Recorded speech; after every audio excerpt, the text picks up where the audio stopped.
ప్రభునందు ప్రియులారా, ప్రభువు నామమున మీకు వందనములు.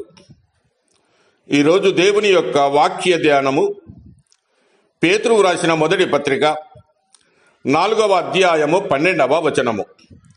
ప్రియులారా, మిమ్మును శోధించుటకు మీకు కలుగుచున్న అగ్ని వంటి శ్రమలను గూర్చి మీకేదో ఒక వింత సంభవించినట్లు ఆశ్చర్యపడకుడి. దేవుడి ఈ మాటలు దీవించి ఆశీర్వదించునుగాక. గమనించండి ప్రియులారా, క్రైస్తవ విశ్వాసంలో శ్రమ అనేది ఒక వినూత్నమైనటువంటి అనుభవం. శ్రమ కలిగినప్పుడు దేవుణ్ణి దూషించి విశ్వాసాన్ని మధ్యలోనే వదిలివేసిన వాళ్ళు అనేకులు ఉన్నారు. ఆ శ్రమను దాటడానికి వ్యక్తిగత నిర్ణయాలతో కూడిన మార్గాలను వెతుక్కుంటారు. కానీ ఆ అనుభవం గుండా వెళ్ళడానికి ప్రయత్నించారు.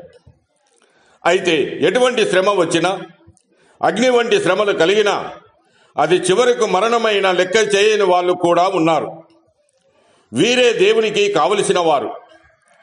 క్రైస్తవుడు అగ్ని వంటి శ్రమల ద్వారా పరీక్షించబడతాడు.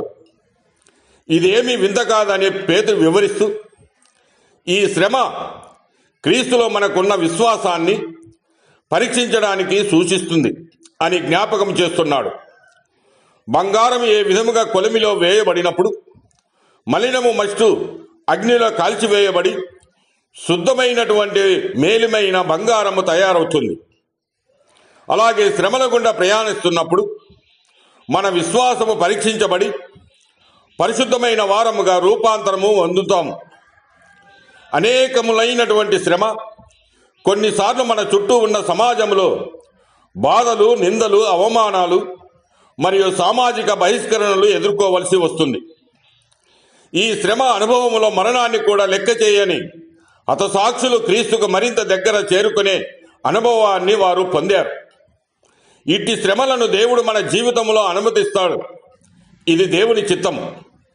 శ్రమలు మనలను క్రీస్తులో మరింత బలపరచడానికి గాని కృంగదీయడానికి కాదు. అగ్ని వంటి శ్రమలు చివరకు మరణానికి దారితీసినా క్రీస్తుని చేరుకుంటామనే నిరీక్షణను పెంపొందింపజేస్తుంది. శ్రమలో సహనము బలపరచబడాలి.